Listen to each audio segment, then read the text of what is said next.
No.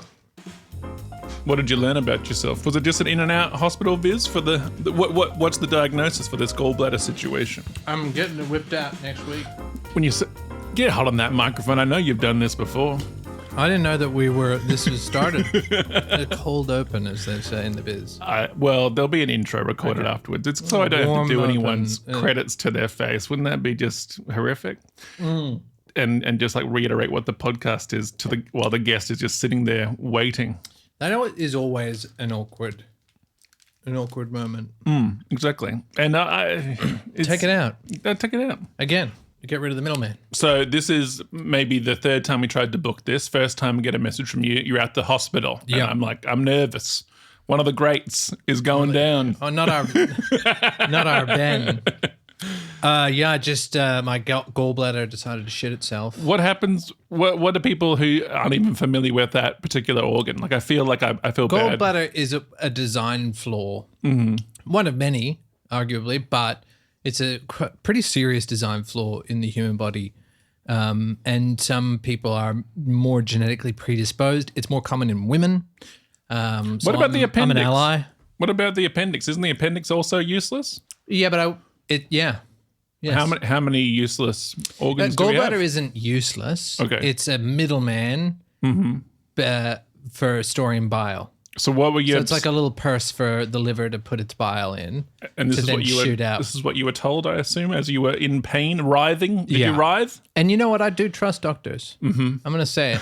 I know it's not popular, but I fucking really like doctors. And I know that not all doctors are created equal. Not all doctors. But any doctor in ED, I automatically want them to like me. I think there is something incredible about that brand of person. And I wonder as comedians if, I'm going to speak for just myself, but there is sort of a predisposition to be selfish. And I'm in this, I want to make myself feel good.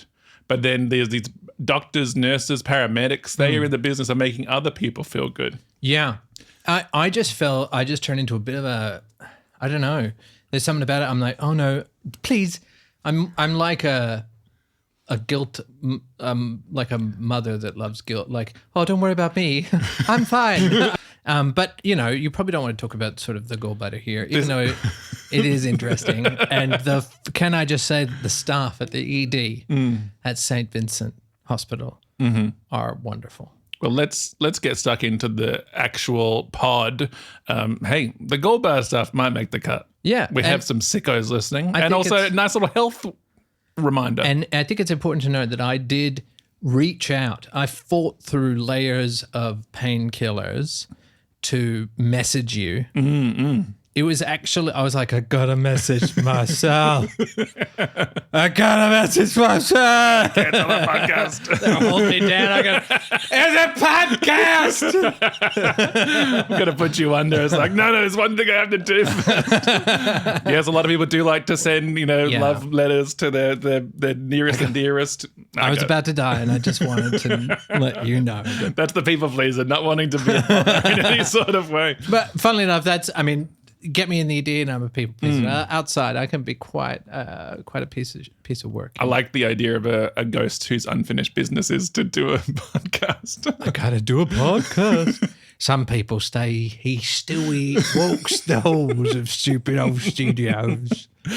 It is a Ben Russell character waiting to happen. Now watch this expert segue in, watch this. Watch this happen. Will this operation interfere with your travel plans? Rumor has it you're looking to move to the US of A.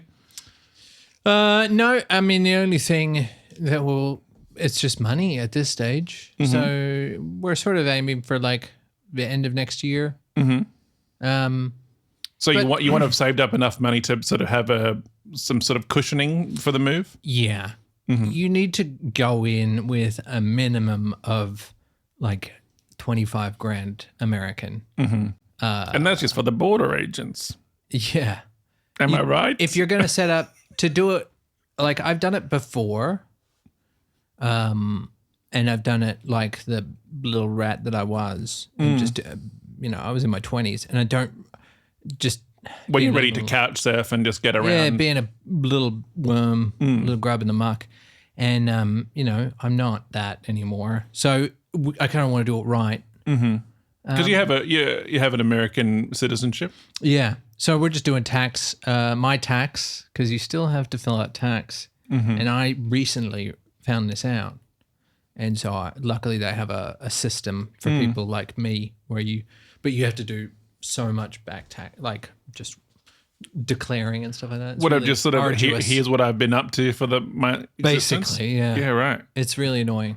But so doing that, and then Maggie goes for her resident, and then she doesn't get anything being attached to you. She does. She gets.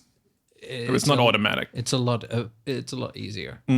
And a lot Tell cheaper. me about the motivation. You're fed up with Australia? What is it? Not so much fed up. I love living here. I really like Melbourne. And it's not like that at all. It is depressing to some. But I guess it's true. Regardless of it's depressing. I mean, the fact is that there's no industry here. The industry, especially, and that was decided. You could feel that already. And when you say no, let's investigate that, because a lot of the listeners who might be new to the scene are going, oh, but I thought there was an opportunity here and there. But when you say no, you mean there's not really a substantial opportunity, especially for once you've done intro level stuff. What's next and what's after that and what's after that? Yeah, because when you start out, you're just doing it. You're passionate. You want to do more. That's it. But then you start to get, what happens when you start to get those dreams, and those dreams are no longer really, like, it's hard because I'm part of a generation that grew up watching TV. We had TV and people watched it and people were on it and there were stars and there were fun and there was comedy. There was Australian made comedy. It was the 1990s. Yeah. And so, but when we got there, an industrial revolution was happening. And it all kind of, it never changed, never adapted. So it's kind of just dying. It died a long time ago.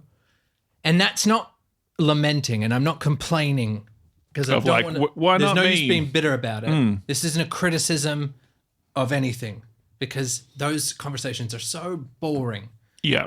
Because you're like, yeah, sure, you can criticize and argue and blame as much as you want, but there is no fucking entertainment industry in this goddamn fucking country, because A, we don't like Australian content, and B, if we do like Australian content, we have the internet. Like, we can go anywhere else. Yeah, no one knows really what they're doing anymore. Let's talk about those early days of you being the dreamer. Let's cut back, and we have like the sepia toned image of you playing kickball on the street or something like that. So what are the early days when you're still starry-eyed and innocent? What were you doing then? I was just doing comedy. I didn't really have. You started in Perth, yeah? Is that right? Yeah. So I started doing theater. So I got into theater straight out of, well, not straight out of school, but out of school, and then just did that. Was doing some hotbed sort of emerging artist programs in the Perth theater sort of scene, puppet and anything I could sort of get my hands on, and then. I got in a friend that I was doing a play with. He was like, hey, you should do comedy. I was like, I don't know. That's different than just riffing with the boys. You were a serious actor. Yeah. And he was like, I signed you up for a 5-minute spot at Lazy Susan's. And I did it, and people laughed, and I got offered another gig. And then. Did you just go in like just top of the heads type stuff, or did you write material? I wrote material. Yeah, just wrote material. It was awful. Terrible. But it was enough. But it got a laugh somehow, and so I just kept. And Perth had this wonderful flash in the pan, where it was kind of comedy was exploding, and there weren't any comedians, and so people wanted to see live comedy, and no one was doing it. Or that's not true, because we had a great like old school crew, a lot who are now living here. Yeah, some are living some part, not here, and but they were really good at telling us to fuck off when we're being fuckheads, but they were quite nice. They were all very lovely. Wurzel Montague is one guy, lovely man. Another person that sounds like a Ben Russell character. Yeah, His name's Wurzel. What can you do? Some people are named Wurzel. Some people are, and some people aren't. Some people are named Xavier Michaelides. Yeah, me and Zave, and then Jimmy James Eaton and Mike Goldstein and Laura Davis and. And was it this is where I ought to be? Was Cassie it that sort of obvious to you at that time to go, oh, maybe I'll hitch my wagon to this lot? I don't think it was we weren't hitching wagons. We were just comedians, but we all got along. And I think there was a good competitiveness where it wasn't competing against, it was competing with. Like we were like, oh, well, this person is doing good stuff and doing weird stuff, or at least writing new stuff, so I better. That's what I had in Adelaide as well, is that a small scene meant, cool, I'm comparing myself in a really competitive, so a really creatively competitive sort of way of, if I want to fit in and want to sort of have the affection of my friends and my peers, then I better actually work hard. Otherwise, I'm just going to very quickly stink up the place. Yeah. And so... Oh, I want to be cool, I want to be I don't want my friends to look down. You don't want to be the least funniest. And were you cool? Like, because I feel like I think you objectively no. You came from and one of the best things I was taught when I did, and we'll talk about improv as well. One of the best things I was taught by an improv teacher in America was none of us are cool. You're not here because you're cool, which is, I think, really important for every comedian to hear. Even the ones that think that they're cool. It's like, no one in this is actually cool. There's a rising trend of people that think that comedy should be cool, and it's sad to see, and I don't like. I have no respect for him. Yeah, it's the cool, handsome person who's like, I want to also be funny. It's like, no, this isn't for you. Yeah, you've got enough. Get out of here. Yeah, you're not funny. There's only like Ben Knight is probably when I think of like someone that's good looking and funny. We can have one. Yeah, it's like we got a Ben Knight until he dies in a horrible stunt. Alongside Ryan Gosling, then there's no openings. Yeah, and he's a movie star. It's different. Yeah, he's doing just fine. Yeah, he's on that trajectory. No, what stuff that the mole people are getting milked for or whatever. It's an old one. It's an old security code, but it still checks out. Tell me when improv comes into it. So you're doing stand up. I did stand up. I did theater, classic theater sports at school. So you were really cool. I was a big fucking drama nerd, but I also won public speaking in the school because we had public speaking competitions, and it was just stand up. Looking back, were you a high achiever? Were you a good I was student? Terrible at school. I was an awful student, but I excelled at drama and not at drama. I was very chill. And I was very good at being a smart ass and wagging class and just focusing on extracurriculars like plays and things like that. It is a funny sort of rebel who's like rebelling against regular classes but is still making sure they turn up to rehearsal on time. Yeah, it was very Rushmore. Yeah, right. Although not as cool as that. But it was of that genre. A Jason Schwartzman type, if I recall correctly. Yeah, but not as cool. Yeah, nowhere near in the same league as Jason Schwartzman. It was interesting. I didn't really, because I was funny, I got away with. I used that. Precocious. Yeah, but I was also I was a real cheeky son of a bitch to people. I basically just me now, except you still identify with a lot of those traits. I mean, the overall themes are still there. Very annoying. Very. Making you confront these elements. Yeah, unlikable at times, but ultimately cheeky. Put that in the bio. It's good stuff. Ultimately cheeky, and then cheeky just becomes the title, but you cut everything else out. I mean, that's him.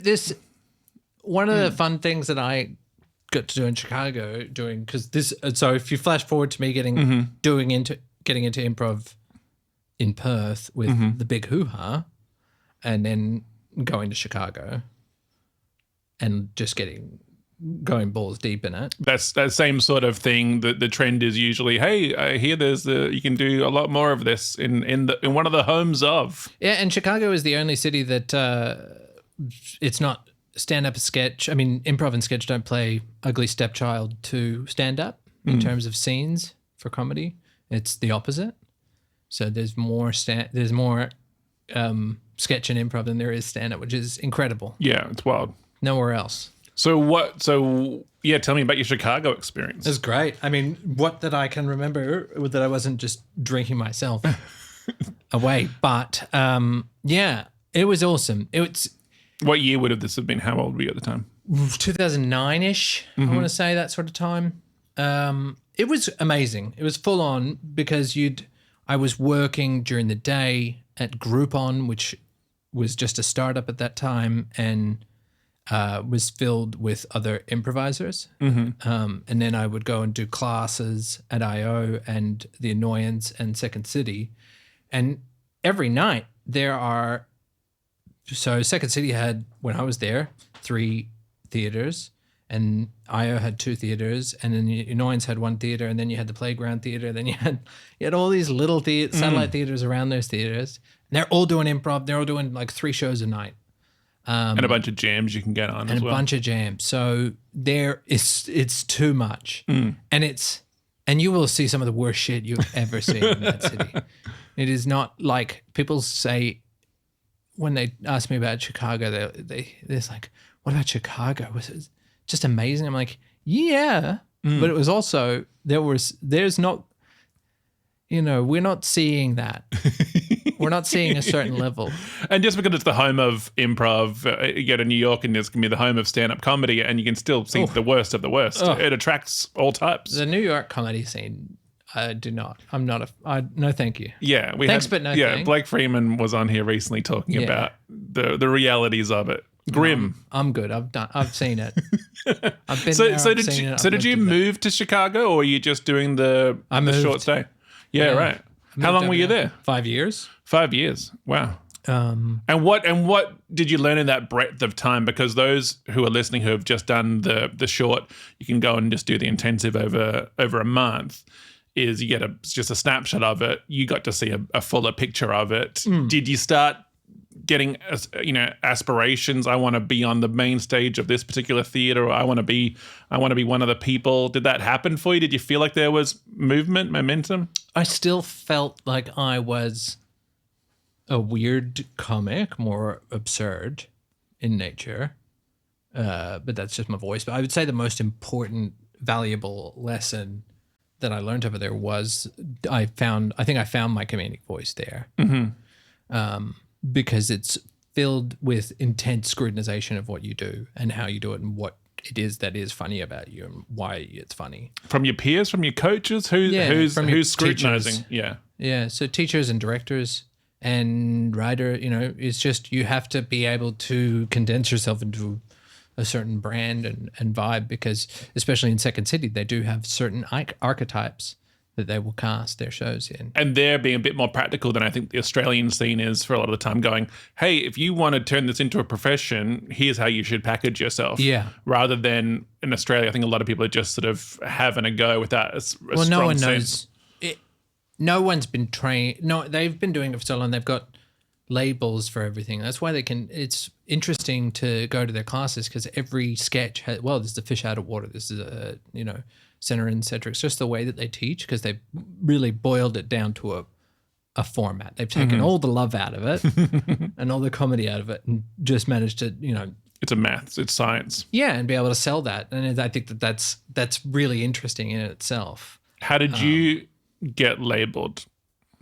A weirdo still. Yeah. But then I kind of lent into it to a degree, and I just sort of embraced that ADHD kind of brain. You mentioned the drinking. I find it very difficult to maintain energy amongst drinking heavily, and then also being energetic, aspirational enough to do the work and to hit certain goals. To my credit, I never performed like fuck-eyed. I might perform with a little buzz, like a pint, but Nothing. That was nothing for after the show. Yeah, that was for after the show. And then if you do it like a fuck around show, then you can be drunk for a fuck around show. It's fine.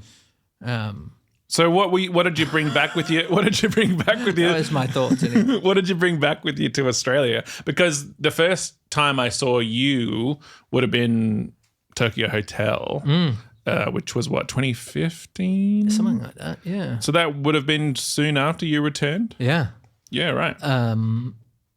And yeah, that was, I'd been thinking about that idea for ages. And that idea came from Chicago anyway, because I went and stayed. There was this old beat up, rundown flop house. Mm-hmm. Sorry, I said that off mic, but hopefully it's a flop house. I said, which is a great word. A flop house. That's how you got to say it.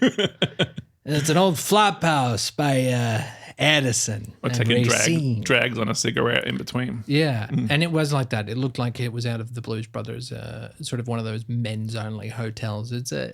And I was fascinated by it. I was just, I frequently get kind of fixated on weird little places that you're like, what the fuck is in there? What's the inner world? Yeah, I want to know.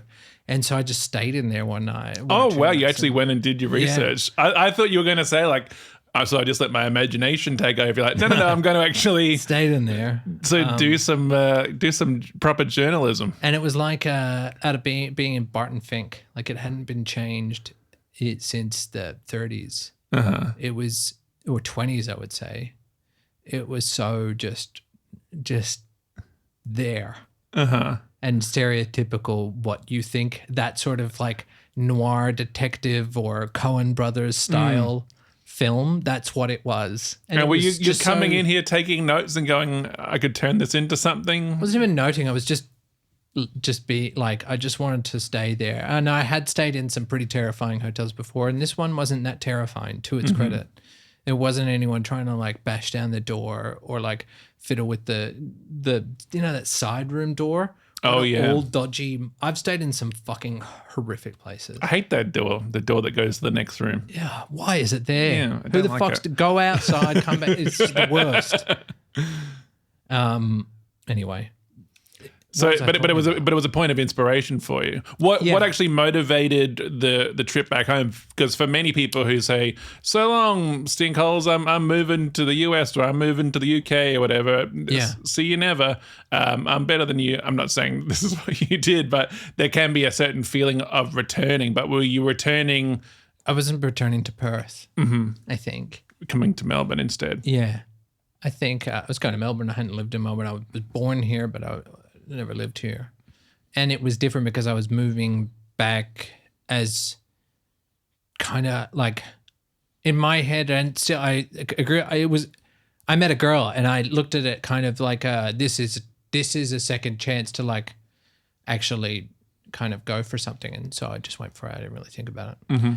And it worked out because she's now my wife. This is previous guest, Maggie Luke. It all connects. That's right. Yeah, okay, so it's the girl. Once again, we can bring back that same voice from the Flophouse. That's right, the girl. I was ready to move. I was pretty poor, and by the end of it, I was being burned. I was pretty burned out. I burned myself out. But you weren't beating yourself up in that way of like feeling as if moving back was seen as less than? No. Because I want listeners to know that, because I think some people would even deny themselves taking the shot or going and scoping out other scenes because what if it doesn't work out? If that situation had been 2 years in, 4 years in, whatever, maybe. But I felt the good outweighed any of that. I didn't really think about that. You were ready. Yeah, I was ready to move anyway. I kind of was thinking about moving to LA at that point, which most people do from Chicago, because Chicago is your Perth. It's your training ground. It's at the end of the day a scene that has quite a low ceiling to a degree. Yes, there's the bear. Yes, there's still stuff playing, but and I don't know how true this all is now because everything's been decentralized. Again, no one in showbiz knows what's going on now. So it's kind of this wonderful time where it's like you can just relax. If you're looking for secrets, the secret is nobody fucking knows. Yeah, make it up yourself. Happening. Yeah. So I don't know. I was ready to go, and it just hit right. And Melbourne still has a wonderful live comedy scene, and live comedy will always, I think, go strong and be there. And I think the scene here, I'm not as connected to it as I used to be, but it seems pretty healthy to me. And speaking of this identity, speaking of labels, who are you coming back as? You know, you'd been the actor, improviser, character performer, you know, sketch in Chicago as well. So when people said, "Oh, what do you do?" Like, you know, or you had to sell yourself in situations around industry or whatever, who were you saying you were? I still don't really know what to say to that, and I think that's been a hindrance on my quote queer career. Your my queer career. On my queer. Yeah, I'm a little queer. He's a little twink, and people don't know what he is. He's slimy, and I keep him around.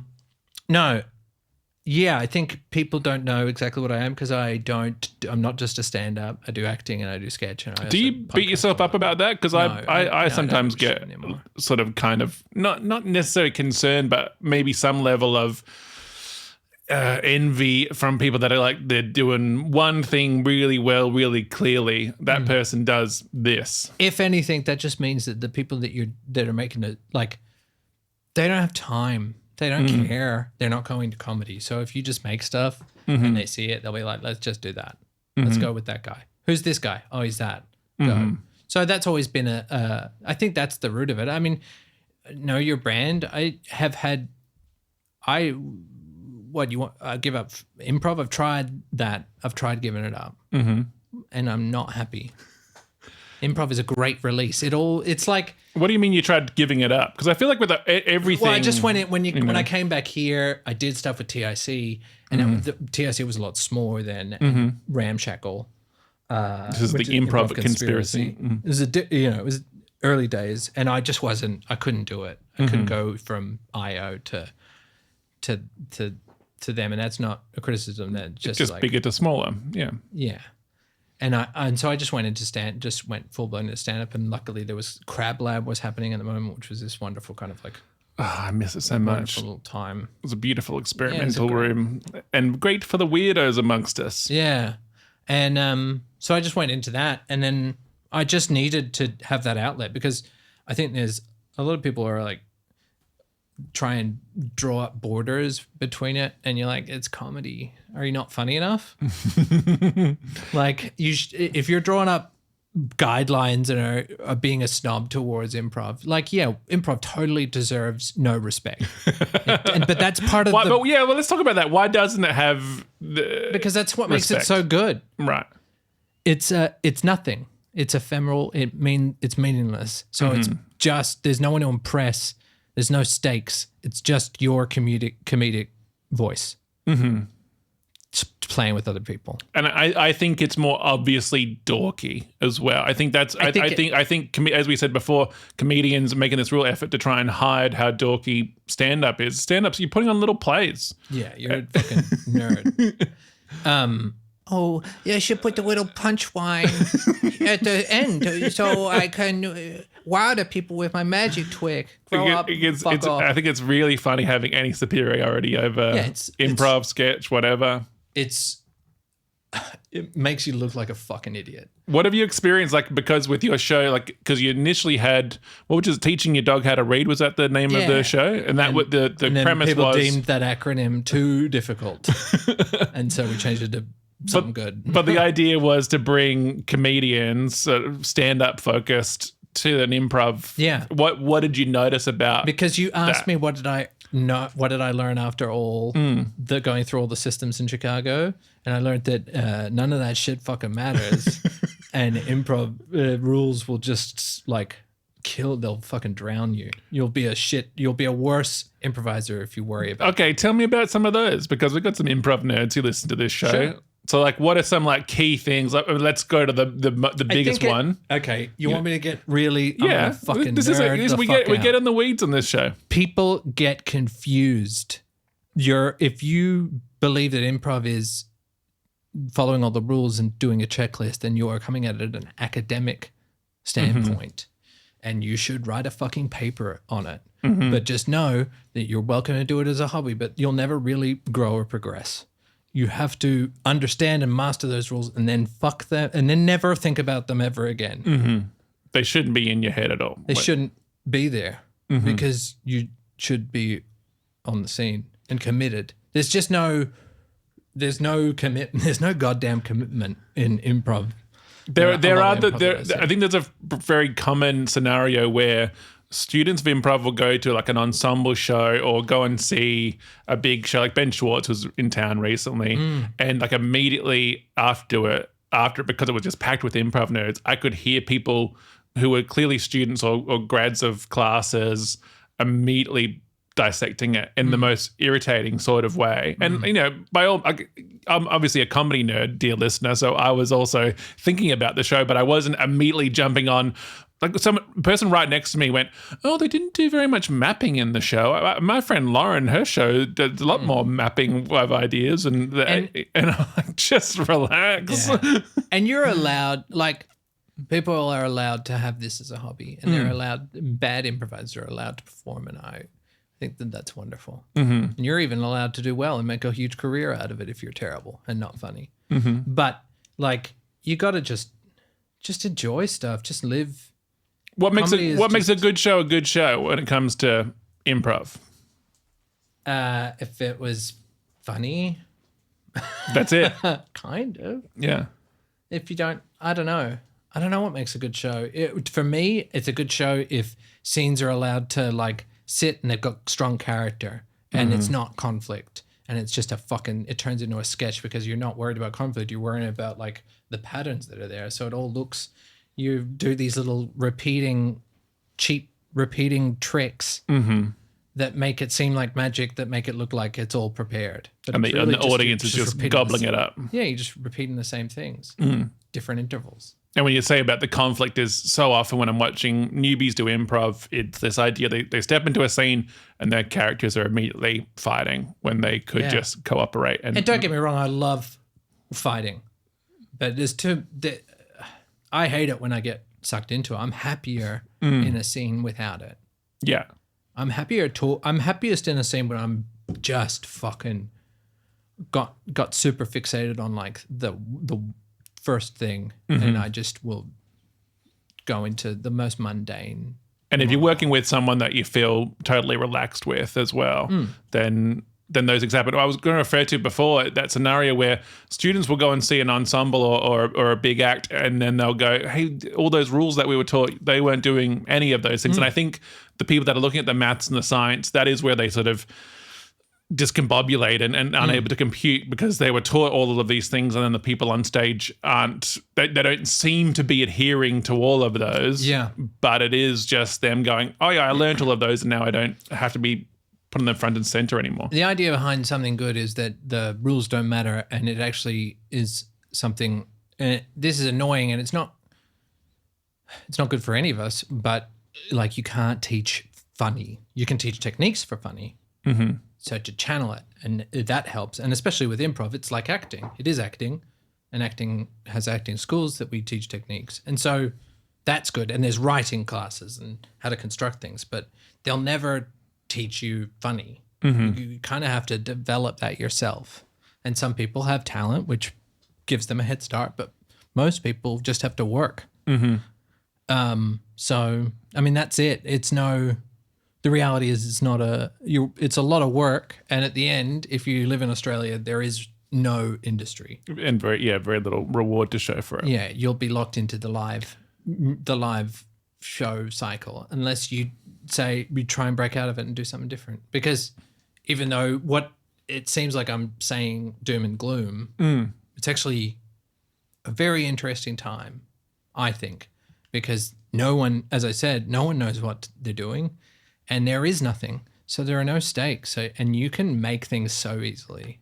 And how does it feel then to have jobs come along like, thank God you're here, where you're able to go, oh, cool, steady employment for a bit. Like how Yeah. and how does that shape your point of view about opportunities and stuff? Like, oh, does it feel there's a sense of stability doing a season, being invited back for another? What's that experience like? It's lovely. I think I'm at my happiest when I have work. You know, I think that is when, And not having to really source everything yourself. It just gives you just have this wonderful purpose. I mean, the work I won't lie, I do find purpose in my work, and it like that's, I think everyone does to a degree, and so it's lovely. It was, I think, the best was doing the Channel 7 We Interrupt This broadcast, which was a sketch show, and just being able, just waking up every day for like 3 or 4 months and just going to set, getting a coffee and just reading the script in the chair and figure out, you know, and we were at this stage where me and Greg Larson, we didn't give a fuck about upsetting people. We would just change stuff if it wasn't funny, because and so every day on the set was this wonderful problem solve of how to kind of get something out of this sketch, regardless, no matter what you're doing, it's just you got to walk the walk, and for you and so many of us, we've done that same job for free for so long that it must have felt good to go, oh cool, someone's actually paying me to do this for a change. So I don't think I'll that's a hard high watermark in terms of just any job that will pay me to go and try my best at something, with the who do you think, the Blue Door man? Haven't you done well? No. What are we talking about? The Blue Door the other man? show, the Channel 10 show. Is the Blue Man is in the room He's with the us Blue right now? Door man. Yeah. Yes, indeed. Yeah. Sorry, I'm in the show. Celia Picola. Yeah, I love Celia. And that show was just fun. Like, it was trying, and especially the first season, it was very nerve-wracking. Was it nerve-wracking in the sense that you wondered if this was going to be another one and done situation, or always assume if you work in Australian television, it's a one and done. Always. Just save yourself just shield yourself a little bit. You're not putting that down payment on a giant new house to go, this is it. Yeah. But I was a ring-in. So I got called in after early, like a little bit, like 2 episodes before. Oh, right. After it had kind of started filming. Because they were like, oh, we need more people. We need a Ben Russell type. Yeah, I had been hustling, because that was one that I was like, I got to just try and fight for this. Well, this is good to know, because I love to know, like, how, you know, it's a cliche question. People go, how did you get that? But it's good to know what just came along, because, we thought of you naturally, versus, no, I was making sure my name was they had on the list to something good, and because they'd been to a few improv shows, and I'd been talking to a couple of them just because I'm a bit bullshit, I guess, like that. And I was just like chatting to them quite casually because they were asking who, you know, getting recommendations where to go and things like that. And I was like, I would also love to do this. And they were, I had just done the Channel 7 thing. So I think that this is just me theorizing. I think there was some reticence, because he's like, is this a Channel 7 guy? We don't want this fucker. And I was like, no, you don't need to worry about that. No one is going to watch this. And Channel 7, sure enough, buried the show. But it's also so important in those moments, because I've had those as well, when someone says, hey, do you know anyone that would be good for it? You know, it's just small things. Yeah. But is to make sure you go, and also me. Yeah, I would also very much love this. This is something that I watched the show, and I would love to be a part of it. The people pleasers amongst us can't be always like, oh, yeah, you should get this person. Yeah. They also make sure you're also recommending yourself. You kind of, like, that's something that I would, don't be arrogant. And don't be like, I'm the best, because it's easy to confuse this with that. But it's just fighting to be like, hi, my name's Ben. It's nice to meet you. I'm very good at stuff. Yeah, I'm good. And it's what I call, it's my mantra when I go on stage for stand-up, is just American confidence. Because they're so confident. They think that what they're saying, I think that's I really dissected this once with a friend. I was like, I think this is why good improv might be easier for Americans, because and the reason why Australians go towards conflict or plot, I would say plot, like we got to do this, is because Americans think that what they are saying is the greatest thing that known to man, like it's going to change the world. Whereas Australians, tall poppy, that sort of thing, no. What are you doing? Not entering a scene because what if what I have isn't enough? I probably haven't got much to say. I don't know if my opinion is worth that, or if it's funny, or if it's yes, it is. That's whenever I teach a class, that's welcome. Don't pay for my class anymore. Just listen to this. Just fucking say shit. Don't think if it's the right thing. Yeah, by the time I just saved you like $500. Feel free to Venmo Ben Russell. Yeah. Just fucking say it. I just talk shit. It's the first thing that comes. Don't filter that part. And be an American. Don't filter it. It's not good for the Australian modesty bullshit thing is not good for showbiz. It'll get you nowhere. No. But don't be a cunt and don't be arrogant and don't write checks that you can't cash. Do the work. And pay your dues. You can't just be so arrogant to get yourself booked for a thing and then not have what it takes to show up for it. Don't be an early days YouTuber. I love hearing about people's mantras, that side of stage moment as well. Of like, okay, what am I coming on? Like, what do I need to sort of channel? What do I need to connect with? Can we talk, speaking of the stand-up side of things, let's talk about the stand-up world and moving from the big character showcase sketchier sort of shows like Tokyo Hotel, and then most recent self-titled. Yeah. I only saw the very early iteration of this show, but this was... Did you see, which one did you see? I saw it at the Sydney Fringe. Oh, yeah. Fuck. You saw like... Early days, yeah. That was the prototype. I mean, and I'm keen to hear what it sort of evolved into. But it was too sad. Yeah, that's not me agreeing with you. That's me noticing that there were dark elements. It was really fun. It was so much work putting on that show. What was the moment of going, because it's a thing that happens to so many creators, is going, I'm going to do something more pared back this time around. I'm going to just do something a bit more centralized. Yeah. I always go to the philosophy of trying to do something for a show that I haven't done before. Yeah, you've got a brand or whatever. Yeah, you've got, people expect this, but what if they expected you to keep challenging yourself? What if that was your brand? I quite like that. That's good, because also people might stop coming and they go, oh, we know what he does. Yeah. So I've done Tokyo Hotel. I'd never done that, but that was a one-man show. Pilot was my difficult second album, which was a one-man show, and I didn't have anything to say with it, and it sucked.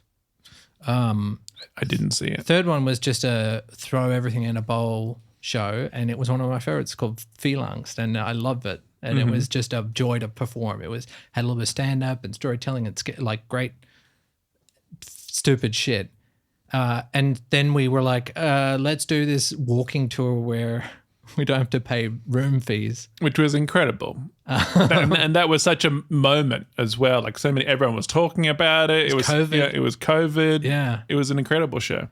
It was super fun to do that immersive stuff. And I should tell you as well that in my house, I often will say funny lady. I'll call my wife funny lady. Funny lady, yeah. One of your iconic characters. Is Funny Lady's first kind of show, but then she's grown. But yeah, and then this one I was like, well, you know what? I haven't actually done an hour stand-up special. I would love to do it. Oh, that's surprising to me that you hadn't even... Yeah, no. Interesting. I think, I'd done like long headline spots, or long hour show, just cobbled together shows, but never just a special. And something autobiographical, I assume, as well. And I went and saw John Mulaney's show at Rod Laver Arena the year before. What did you think? I thought it was wonderful. So did I. I thought I was blown away by that show. Like, I love John Mulaney, but like being in his audience. Yeah. And even in a stadium, and it was a tennis stadium, I saw it in Sydney, was like still incredibly, surprisingly, so much more intimate than I thought it would feel. I was like, oh, it's a stadium show, arena sort of show. Am I going to feel like I'm watching an ant on stage? But like, I was, oh, wow, it's just so confessional in the best way and hit really, really hard. Yeah, I loved it because I don't usually confessionals make my teeth hurt a little. And I was like, oh, wait, this is funny. Tell me why confessionals make your teeth hurt. Just because they could be very self-indulgent. I mean, everything we do is self-indulgent. It's like sometimes they can be a bit samey. I find that often the issue is why. Yeah. Like, why are you telling me this? Yeah. And you have to figure that part out. Yeah, you do. Why are you doing this? Yeah. And so that was and also doing it the way, so you saw in the Fringe, that was just me throwing shit at the wall. And then I kept throwing shit at the wall. It wasn't until Perth Fringe that I was like, no, I did Brisbane and fucking Dicko from Australian Idol. Dicko Dickinson came and saw it and was like, oh, I think the actual story is this. And I was like, Dicko, I actually hate it, but you are 100% correct. Yeah, right. Dicko, it's the craziest thing. Dicko gave me a note give listeners who might not have seen the show some insight. Like, what did you think the show was going in and what did Dicko say it was? Oh, I mean, this is still in Brisbane. It was more of Fringe was more of a storytell show. Sad, that was Nanette, and then Brisbane, I did a club set, basically that had the story and then kind of broke it up. Because what were some of the themes and bits of subject matter, if you're comfortable talking? Yeah. So it was like it was suicide. It was basically my rock bottom before I went sober.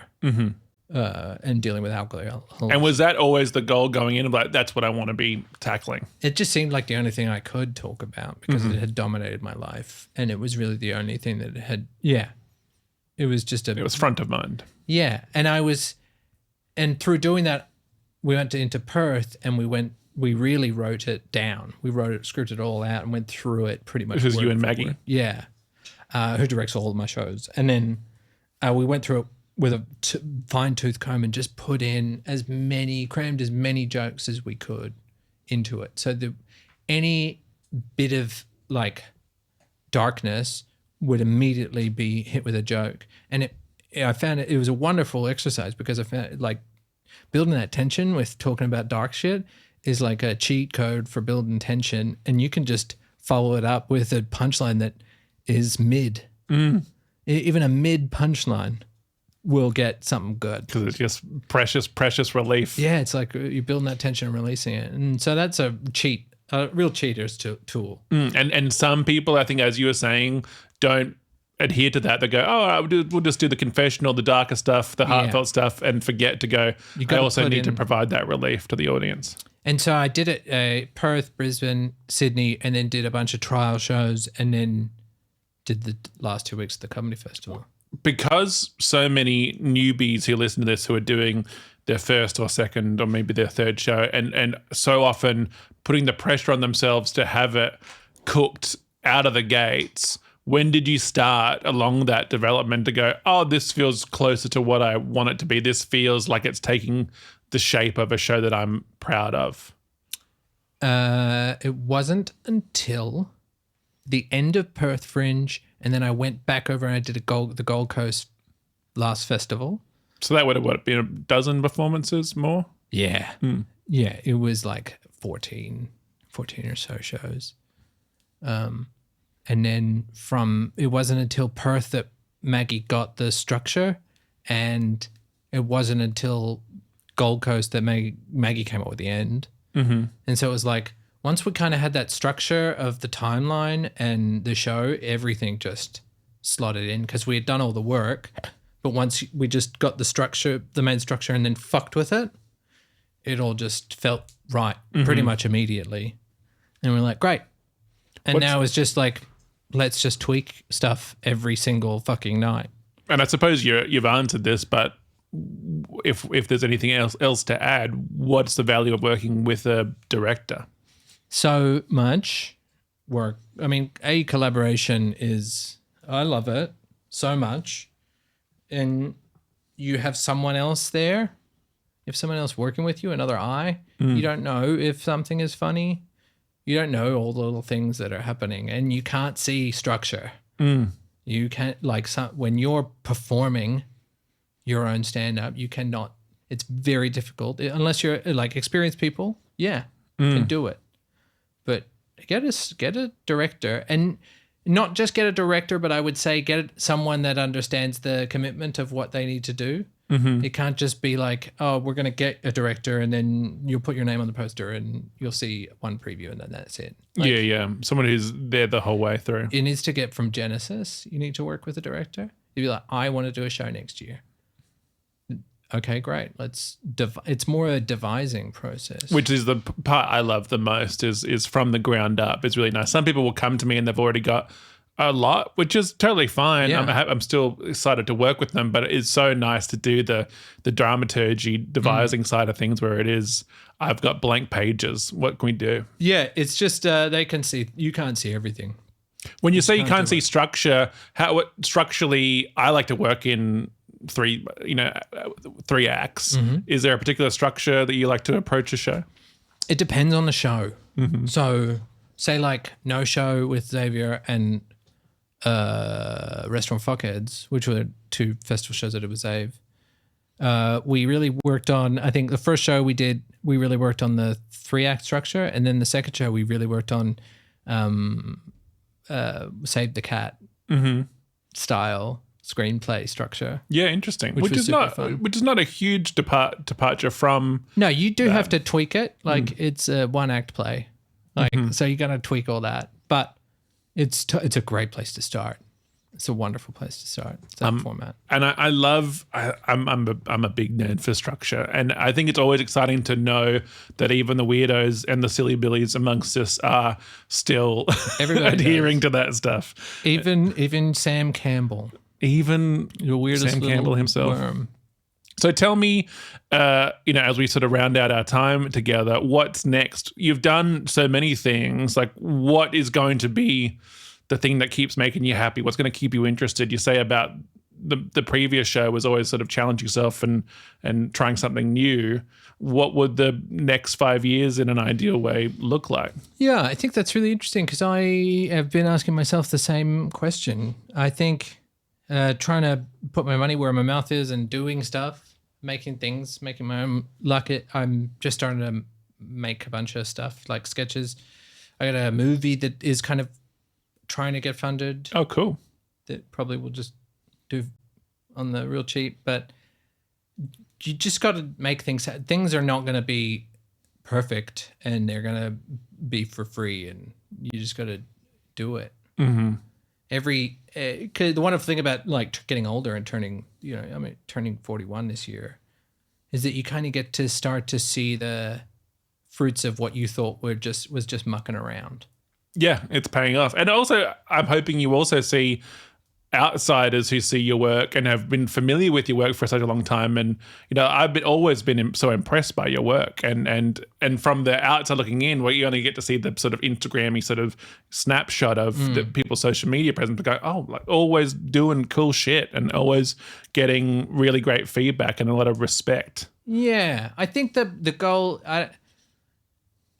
is just to have a lot of little tiny projects boiling away, and one will start to make something good, and then so you can put more time into that, and then that one will finish or die, but luckily you got a bunch of little boys just boiling away there, so you just pick them up and run with that, and one of them will do something. And you're committed to this for life. Yeah, I think that you have to have a level of acceptance to this is what your life is. You're not going to be famous, but you don't really have much of a choice. If you're compelled. Yeah. Because there's plenty. I went to a wedding recently that was actors, and one of the groom is still acting, the wife is no longer acting, and a lot of their peers, of course, are other graduates. And there was a mix of people who were like, yeah, I'm still going for it. And a lot of people are like, no, I'm on to the next thing. I've started studying another thing, or I'm in real estate now, or whatever. And it was interesting to see that dichotomy of those who are still committed and pursuing the arts and the dream in quotation marks, and others who are like, on to the next thing, and some of which sort of had a guilt or a shame or a feeling of failure about it, and others who felt quite happy about being on to the next thing as if it is just the next thing. It's just another job. Yeah. It's a job. You're at...